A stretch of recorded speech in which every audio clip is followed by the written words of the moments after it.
ವಿಚಾರಧಾರೆಗಳಿಗೂ ವೈಚಾರಿಕ ವೇದಿಕೆ ಒದಗಿಸುವ ನಮ್ಮೆಲ್ಲರ ಅಚ್ಚುಮೆಚ್ಚಿನ ಚಿಂತನ ಟಿವಿ ಯೂಟ್ಯೂಬ್ ಚಾನಲಿಗೆ ನಿಮ್ಮೆಲ್ಲರಿಗೂ ಸುಸ್ವಾಗತ.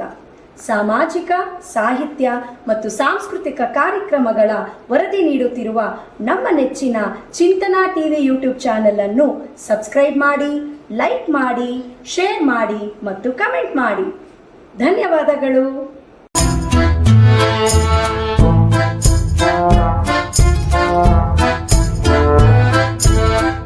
ಚಿಂತನ ಟಿವಿ ಹರಿಹರ ಯೂಟ್ಯೂಬ್ ಚಾನಲ್ನ ಎಲ್ಲ ವೀಕ್ಷಕರಿಗೆ ನಮಸ್ಕಾರ. ನೀವು ಯೂಟ್ಯೂಬ್ನಲ್ಲಿ ನೋಡ್ತಿರ್ತೀರಿ, ಏನು ಬೇಡ ಅದೆಲ್ಲ ಬರ್ತಾ ಇರುತ್ತೆ. ಅದನ್ನು ಅವಾಯ್ಡ್ ಮಾಡೋದಕ್ಕೆ ಮತ್ತು ನಮ್ಮ ಅಪ್ಲೋಡ್ ಮಾಡಿದ ವಿಡಿಯೋಗಳನ್ನು ನೀವು ವೀಕ್ಷಣೆ ಮಾಡೋದಕ್ಕೆ ಯೂಟ್ಯೂಬ್ನಲ್ಲಿ ಸುಬ್ರಹ್ಮಣ್ಯ ನಾಡಿಗೇರ್ ಚಿಂತನ ಅಂತ ಇದೆ. ಅಲ್ಲಿ ನನ್ನ ಫೋಟೋ ಕೂಡ ಇದೆ. ಅದ್ರ ಮೇಲೆ ಕ್ಲಿಕ್ ಮಾಡಿ ನಾವು ಅಪ್ಲೋಡ್ ಮಾಡಿದ ವಿಡಿಯೋಗಳನ್ನು ವೀಕ್ಷಣೆ ಮಾಡ್ಬೋದು, ಸಲಹೆಗಳನ್ನು ನೀಡ್ಬೋದು ಮತ್ತು ಸಬ್ಸ್ಕ್ರೈಬರ್ ಕೂಡ ಆಗ್ಬೋದು. ದಯವಿಟ್ಟು ನಮ್ಮ ವಿಡಿಯೋಗಳನ್ನು ವೀಕ್ಷಣೆ ಮಾಡಿ ಮತ್ತು ನಮ್ಮ ಚಾನಲ್ಗೆ ಸಬ್ಸ್ಕ್ರೈಬರ್ ಆಗಿ ಸಹಕರಿಸಬೇಕು ಅಂಥೇಳಿ ಕೇಳ್ಕೊಳ್ತೇನೆ. ಧನ್ಯವಾದಗಳು.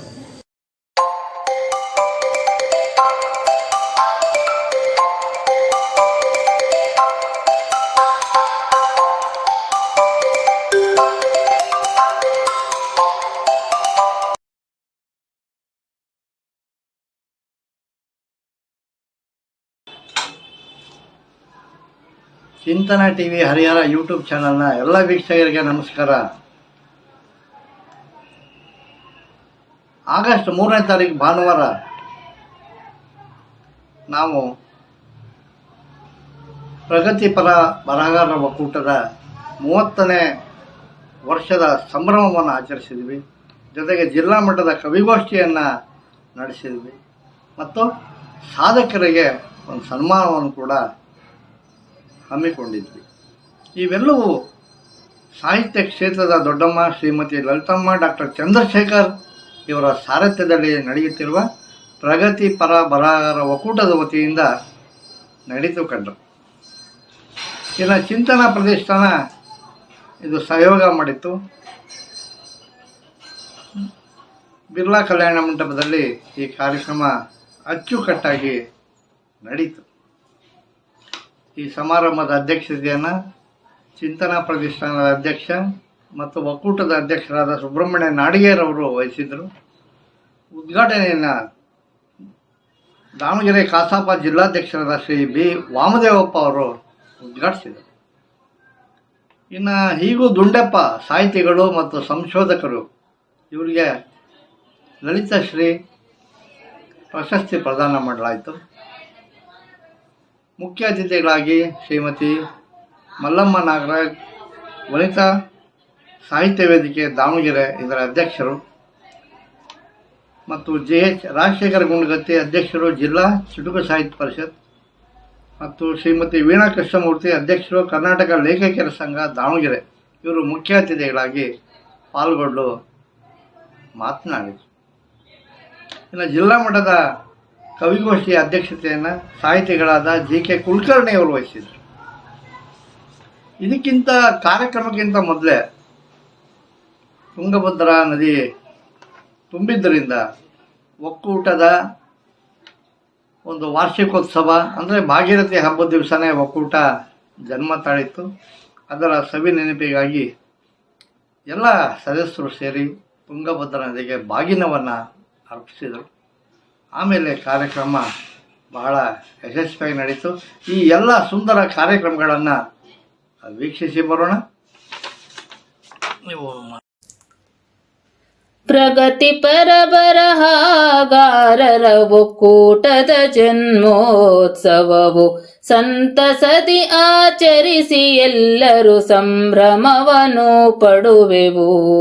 ಪ್ರಗತಿಪರ ಬರಹಗಾರರ ಒಕ್ಕೂಟದ ಜನ್ಮೋತ್ಸವವು ಸಂತಸದಿ ಆಚರಿಸಿ ಎಲ್ಲರೂ ಸಂಭ್ರಮವನ್ನು ಪಡುವೆವು. ಲಲಿತ ದೊಡ್ಡಮ್ಮನ ಸಾರಥ್ಯದಲ್ಲಿ ನಡೆಯುವುದೀರಥ ಅವರ ಮಾರ್ಗದಿ ಮುನ್ನಡೆಯಲು ನಮ್ಮೆಲ್ಲರ ಸಹಮತ. 3 ದಶಕಗಳ ಸಂಭ್ರಮ ಪ್ರಗತಿಪರ ಒಕ್ಕೂಟಕ್ಕೆ, 3 ದಶಕಗಳ ಸಂಭ್ರಮ ಪ್ರಗತಿಪರ ಒಕ್ಕೂಟಕ್ಕೆ. ಹರಿಹರರ ಅನುಗ್ರಹವು ಎಂದಿಗೂ ಇಹುದು ನಮ್ಮಯ ಬಳಗಕ್ಕೆ. ಹರಿಹರರ ಅನುಗ್ರಹವು ಎಂದಿಗೂ ಇಹುದು ನಮ್ಮಯ ಬಳಗಕ್ಕೆ. ಪ್ರಗತಿಪರ ಬರಹಗಾರರ ಒಕ್ಕೂಟದ ಜನ್ಮೋತ್ಸವವು ಸಂತಸದಿ ಆಚರಿಸಿ ಎಲ್ಲರೂ ಸಂಭ್ರಮವನ್ನು ಪಡುವೆವು. ದಕ್ಷಿಣಾಯನ ಪುಣ್ಯ ಕಾಲವು ಭಾಗೀರಥಿಯ ಹಬ್ಬವು. ಇಂಥ ಸುದಿನದಿ ಜನ್ಮ ತಳೆಯಿತು ಪ್ರಗತಿಪರ ಒಕ್ಕೂಟವು. ಬರಹಗಾರರ ಪ್ರತಿಭೆಗೆ ನೀರೆರೆದು ಪೋಷಿಸುತ್ತಿರುವುದು. ಬರಹಗಾರರ ಪ್ರತಿಭೆಗೆ ನೀರೆರೆದು ಪೋಷಿಸುತ್ತಿರುವುದು. ವರುಷ ವರುಷವು ಇದರ ಪ್ರಗತಿಯು ನಮಗೆ ಹೆಮ್ಮೆಯ ತರುವುದು. ವರುಷ ವರುಷವು ಇದರ ಪ್ರಗತಿಯು ನಮಗೆ ಹೆಮ್ಮೆಯ ತರುವುದು. ಪ್ರಗತಿಪರ ಬರಹಗಾರರ ಒಕ್ಕೂಟದ ಜನ್ಮೋತ್ಸವವು ಸಂತಸದಿ ಆಚರಿಸಿ ಎಲ್ಲರೂ ಸಂಭ್ರಮವನ್ನು ಪಡುವೆವು. ಪ್ರತಿ ವರುಷವೂ ಸಾಧಕರಿಗೆ ಸನ್ಮಾನವು ನಡೆಯುವುದು. ಪ್ರಗತಿಪರ ಬರಹಗಾರರ ಒಕ್ಕೂಟವು ನಡೆಸುತ್ತಿಹುದು. ದೊಡ್ಡಮ್ಮನವರ ಹೆಸರಿನಲ್ಲಿ ಈ ಪ್ರಶಸ್ತಿಯು ದೊರೆಯುವುದು. ದೊಡ್ಡಮ್ಮನವರ ಹೆಸರಿನಲ್ಲಿ ಈ ಪ್ರಶಸ್ತಿಯು ದೊರೆಯುವುದು. ಅವರ ಹರಕೆ ಹಾರೈಕೆಯು ಎಂದು ಶಾಶ್ವತವಿರುವುದು. ಅವರ ಹರಕೆ ಹಾರೈಕೆಯು ಎಂದು ಶಾಶ್ವತವಿರುವುದು. ಪ್ರಗತಿಪರ ಬರಹಗಾರರ ಒಕ್ಕೂಟದ ಜನ್ಮೋತ್ಸವವು ಸಂತಸದಿ ಆಚರಿಸಿ ಎಲ್ಲರೂ ಸಂಭ್ರಮವನ್ನು ಪಡುವೆವು. ಹರಿಹರೇಶ್ವರ ನೆಲೆಸಿದಂಥ ಪುಣ್ಯಕ್ಷೇತ್ರವು ನಮ್ಮದು. ತುಂಗಭದ್ರಾ ತಟದಲ್ಲಿ ಗುರುರಾಯರ ಮಠವಿರುವುದು. ಮಾತೆ ಮೇರಿಯ ಮೂರ್ತಿ ಭಾವೈಕ್ಯತೆಯನ್ನು ಮೆರೆಸುತ್ತಿಹುದು. ಮಾತೆ ಮೇರಿಯ ಮೂರ್ತಿ ಭಾವೈಕ್ಯತೆಯನ್ನು ಮೆರೆಸುತ್ತಿಹುದು. ಗ್ರಾಮ ದೇವತೆ ಆಶೀರ್ವಾದವು ಸರ್ವಕಾಲಕ್ಕೂ ಸಿಗುವುದು. ಗ್ರಾಮ ದೇವತೆ ಆಶೀರ್ವಾದವು ಸರ್ವಕಾಲಕ್ಕೂ ಸಿಗುವುದು. ಪ್ರಗತಿಪರ ಬರಹಗಾರರ ಒಕ್ಕೂಟದ ಜನ್ಮೋತ್ಸವವು ಸಂತಸದಿ ಆಚರಿಸಿ ಎಲ್ಲರೂ ಸಂಭ್ರಮವನ್ನು ಪಡುವೆವು. ಸಂಭ್ರಮವನ್ನು ಪಡುವೆವು. ಸಂಭ್ರಮವನ್ನು ಪಡುವೆವು. ಪ್ರಗತಿಪರ ಬರಹಗಾರರ ಒಕ್ಕೂಟದ ಜನ್ಮೋತ್ಸವವು ಸಂತಸದಿ ಆಚರಿಸಿ ಎಲ್ಲರೂ ಸಂಭ್ರಮವನ್ನು ಪಡುವೆವು.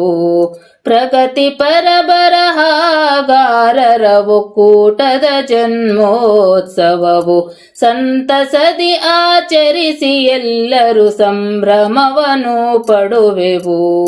ಲಲಿತ ದೊಡ್ಡಮ್ಮನ ಸಾರಥ್ಯದಲ್ಲಿ ನಡೆಯುವುದೀರಥ. ಅವರ ಮಾರ್ಗದಿ ಮುನ್ನಡೆಯಲು ನಮ್ಮೆಲ್ಲರ ಸಹಮತ. 3 ದಶಕಗಳ ಸಂಭ್ರಮ ಪ್ರಗತಿಪರ ಒಕ್ಕೂಟಕ್ಕೆ. 3 ದಶಕಗಳ ಸಂಭ್ರಮ ಪ್ರಗತಿಪರ ಒಕ್ಕೂಟಕ್ಕೆ. ಹರಿಹರರ ಅನುಗ್ರಹವು ಎಂದಿಗೂ ಇಹುದು ನಮ್ಮಯ ಬಳಗಕ್ಕೆ. ಹರಿಹರರ ಅನುಗ್ರಹವು ಎಂದಿಗೂ ಇಹುದು ನಮ್ಮಯ ಬಳಗಕ್ಕೆ. ಪ್ರಗತಿಪರ ಬರಹಗಾರರ ಒಕ್ಕೂಟದ ಜನ್ಮೋತ್ಸವವು ಸಂತಸದಿ ಆಚರಿ. ಈ ಕಾರ್ಯಕ್ರಮದ ಸರ್ವಾಧ್ಯಕ್ಷರಾಗಿರುವಂತಹ ಸುಬ್ರಹ್ಮಣ್ಯ ಅಡಿಗರವರೇ, ಈ ಕಾರ್ಯಕ್ರಮದಲ್ಲಿ ಅತಿಥಿಯಾಗಿ ಭಾಗವಹಿಸಿರುವಂತಹ ಮಲ್ಲಮ್ಮ ನಾಗರಾಜ್ ಮೇಡಮ್ ಅವರೇ, ಶ್ರೀಯುತ ಹಿರಿಯರಾದ ರಾಜಶೇಖರ್ ಕುಂಡ್ರೆಡ್ಡಿಯವರೇ,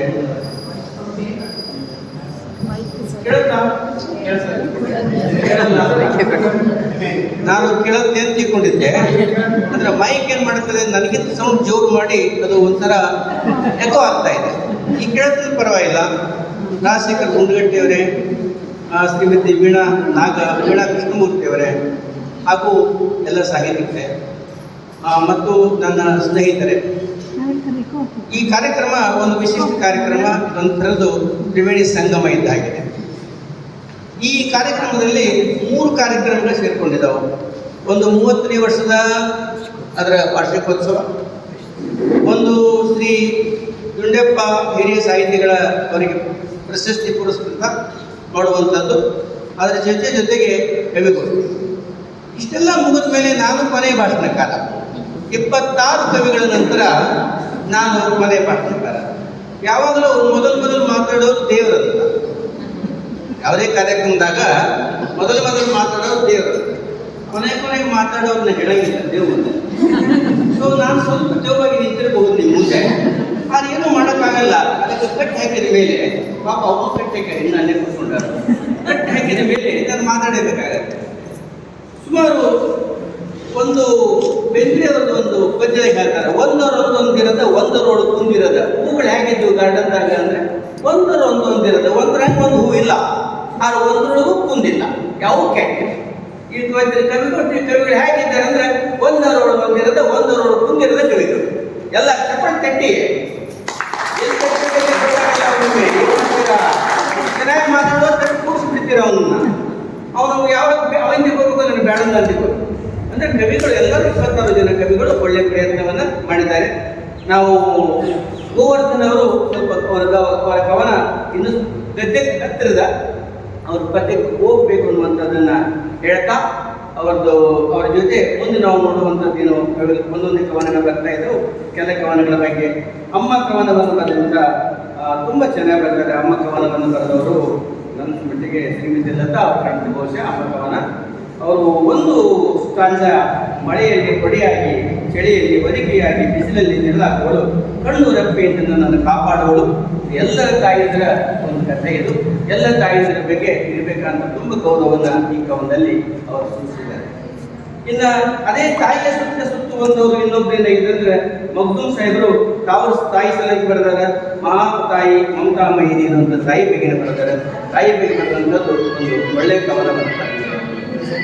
ಹಾಗೆಯೇ ನಾವು ನೋಡಿದಾಗ ವೇಣುಗೋಪಾಲ್ ಅವರು ಬರೆದಂಥದ್ದು ರೈತರ ಬಗ್ಗೆ, ಅದು ವಿಶೇಷವಾಗಿ ರೈತರ ಬಗ್ಗೆ ಯಾಕಿದೆ ಅಂತಂದ್ರೆ ಏನಾಗ್ತಾ ಇದೆ, ಎಷ್ಟೋ ಸಲ ಬೆಳೆದಂಥ ಬೆಳೆ ಸರಿಯಾಗಿ ಬೆಲೆ ಸಿಗಲ್ಲ, ಬೆಲೆ ಇದ್ದಾಗ ಬೆಳೆ ಇರಲ್ಲ. ಈಗ ಒಂದಕ್ಕೊಂದೇನಿದೆ, ಒಂದಕ್ಕೊಂದು ಹೊಯ್ದಾಟ, ಒಂದಕ್ಕೊಂದು ಹೊಂದಾಣಿಕಿಲ್ಲ. ಸೊ ರೈತರು ನಮ್ಮ ಇಡೀ ರಾಷ್ಟ್ರವನ್ನು ದುಡಿದಿರುವಂಥವ್ರು. ನಾವು ಜೈ ಜವಾನ್ ಜೈ ಕಿಸಾನ್ ಅಂತೀವಿ. ಆ ಜೈ ಕಿಸಾನ್ ಆಗುವಂಥದ್ದು ತುಂಬಾ ಕಷ್ಟ ಇದೆ. ಸೊ ಒಂದು ಆ ರೈತನ ತಳಮಳವನ್ನು ಈ ಪದ್ಯದಲ್ಲಿ ಅವರು ತುಂಬಾ ಚೆನ್ನಾಗಿ ವ್ಯಕ್ತ ಮಾಡಿದ್ದಾರೆ ವೇಣುಗೋಪಾಲ್ TR ಅವರು. ಇನ್ನು ಡಾಕ್ಟರ್ ವೀಣಾ ಅವರಿಗೆ ಇಡೀ ಜಗತ್ತು ನಡೆಯುವಂತಹದ್ದು ಒಲಮೆಯ ಮಹಿಮೆ ಮೇಲೆ. ಮಳೆ ಆಗೋದು ಒಲಮೆಯಿಂದೇನೆ, ಬೆಳೆ ಬರೋದು ಒಲಮೆಯಿಂದೆ. ಮಳೆ ಇದೆ, ಬೆಳೆ ಎಲ್ಲವೂ ಒಲಮೆ ಇರಲಿಲ್ಲ ಅಂತಂದ್ರೆ ನಮ್ಗೇನು ಮಾಡ್ಲಿಕ್ಕೆ ಆಗಲ್ಲ. ನೀವು ಮಳೆ ಬಗ್ಗೆ ಪತ್ರಿಕಾ ವರದಿಯನ್ನು ಮಾಡಬಹುದು. ತುಂಬಾ ಚೆನ್ನಾಗಿ ಹರಿದಲ್ಲಿ ಮಳೆ ಆಯಿತು, ದೇವಸ್ಥಾನ ಸುತ್ತ ನೀರು ನಿಂತು ಅಂತ ಪತ್ರಿಕಾ ವರದಿ ಆಗುತ್ತೆ. ಅದೇ ಮಳೆಯಿಂದ ನಾವು ಬರೆದಾಗ ಕೆಲವರು ಬರೆದಿರ್ತಾರೆ, ಕೆಲವೊಂದು ಹಳೆ ಒಂದು ಪದ್ಯತೆ, ಮಳೆ ಹ್ಯಾಕ್ ಬಂತೈ ತೆಂಕಣ ಗಾಳಿ ಗೋಕಣ ಶಿವಿಗೆ ಬಂತೈ ಹುಡುಗುಡು ಹುಟ್ಟು ಹೂಮಂಡಲವನ್ನೇ ನಡಗಿಸುವಂತಹ ಮಳೆ ಬರುವಂಥದ್ದು. ಮಳೆ ಯಾವ ರೀತಿ ಇರಬೇಕು, ಈ ಮಳೆಯಲ್ಲಿ ಒಲಮೆಯನ್ನು ಕಂಡಿದ್ದಾರೆ. ಸೊ ಒಲಮೆಯ ಮಳೆಯನ್ನ ಡಾಕ್ಟರ್ ವೀಣಾ ಅವರು ಕಂಡಿದ್ದಾರೆ. ಅವರು ಒಂದು ಒಳ್ಳೆ ಕವನವನ್ನು ಮಾಡಿದ್ದಾರೆ. ಇನ್ನು ಯಾವ ಜೀವಕ್ಕೆ ಯಾವ ಭಾವ ಅನ್ನುವಂಥದ್ದು ಒಂದು ಕವನ ಇದೆ. ಇದರಲ್ಲೂ ಮಳೆನೇ ಇದೆ, ಇದರಲ್ಲಿ ವರ್ಷಧಾರೆ ತೊಯ್ದು ನಾಚಿ ನಿಂತಿದೆ. ಇಡೀ ಜಗತ್ತು ಮಳೆಯಲ್ಲಿ ತೊಯ್ದು ನಾಚಿ ನಿಂತಿದೆ ಅನ್ನುವಂಥದ್ದನ್ನ ಕವಿ ಕಾಣ್ತಾ ಇದೆ. ಮಳೆ ಬಗ್ಗೆ ಒಂದು ಒಳ್ಳೆಯ ಕವನವನ್ನ ಬರೆದಂಥದ್ದನ್ನ ನಾವು ನೋಡ್ತಾ ಇದ್ದೇವೆ. ಇನ್ನು ಕವಿತೆಯ ಶೀರ್ಷಿಕೆ ಸೇರಿದ ಕಷ್ಟ ಸುಖದ ಜೀವನ. ಖಂಡಿತವಾಗಿಯೂ ನಮ್ಮಲ್ಲಿ ಕಾಣುವಂತಹ ಕಷ್ಟ ಸುಖವನ್ನ ಹಂಚಿಕೊಂಡಿದ್ದಾರೆ ಸೌಮ್ಯ ಅವರು. ಹೆಸರು ಸೌಮ್ಯ ಇದೆ ಅವರದು, ಆದ್ರೆ ಎಲ್ಲ ಕಷ್ಟ ಸುಖವನ್ನು ಇದರಲ್ಲಿ ವ್ಯಕ್ತ ಮಾಡಿಕೊಂಡಿದ್ದಾರೆ. ಅದಕ್ಕೆ ಕೊನೆಯಿಲ್ಲದ ಸುಖವೆಂಬುದು ಶಾಶ್ವತ ಇಲ್ಲ ಅನ್ನುವಂಥದ್ದನ್ನ ಹೇಳ್ತಾ ಒಂದು ಜೀವನದ ಬಗ್ಗೆ, ಜೀವನದ ಕಲ್ಯಾಣದ ಬಗ್ಗೆ ಈ ಕೊಡ್ತಾರೆ. ನಮ್ಮ ಕುಂದೂರು ಮಂಜಪ್ಪನವರು, ಅವರಿಗೆ ಇಡೀ ನಮ್ಮ ಸುತ್ತ ಹೆಗ್ಗಣಗಳೇ ಕಂಡವ. ನಿಜ ಅವ್ರು ಹೇಳುವಂಥದ್ದು, ಹೆಗ್ಗಣಗಳು ಯಾವ್ಯಾವ ರೀತಿಯ ಹೆಗ್ಗಣಗಳವ. ಈ 4 ಕಾಲಿ ಹೆಗ್ಗಣಗಳಿದ್ರು 2 ಕಾಲಿ ಹೆಗ್ಗಣ ಬಗ್ಗೆ ಜಾಸ್ತಿ ಬರ್ತಾ ಇದ್ದಾರೆ. 2 ಕಾಲಿ ಹೆಗ್ಗಣಗಳು ಎಲ್ಲಿ ಬೇಕಲ್ಲಿ ಏನು ಮಾಡ್ತಾವು, ಎಲ್ಲಿ ನೋಡಿದ್ರು ಅನ್ಯಾಯ, ಅಕ್ರಮ, ಬ್ರಹ್ಮ ಭ್ರಷ್ಟ ಭಂಡಾರವಿರುವಾಗ ಸತ್ಯ ಪ್ರಾಮಾಣಿಕತೆಗೆ, ಪಾತಿವೃತ್ತಿಗೆ ಬೆಲೆಯಲ್ಲಿ ಭ್ರಷ್ಟ ಹೆಗ್ಗಣಿಗೆ ಕಡಿವಾಣ ಹಾಕುವರಾರು ನಿಜ ಇವತ್ತಿನ ಸಮಾಜದ ಒಂದು ಕನ್ನಡಿಗಳಲ್ಲಿ ಕಾಣ್ತಾ ಇದೆ.